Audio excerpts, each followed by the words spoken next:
ليه للجنيه المصري؟ الله يرحمه.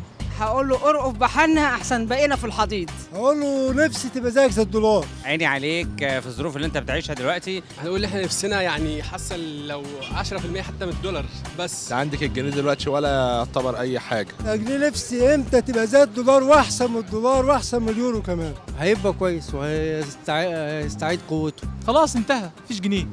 فين الجنيه؟ خلاص الجنيه يسوى دلوقتي بالظبط 10 قروش. طور من نفسك يا جنيه يا مصري عشان يبقى ليك قيمه. عمال الجنيه يقل والدولار عمال يغلى كده، حرام يعني كفايه. اقول له ان شاء الله ربنا هيسهلك وهتبقى كويس. اغلى بقى يا جنيه يا مصري علشان شعب مصر يعرف يعيش.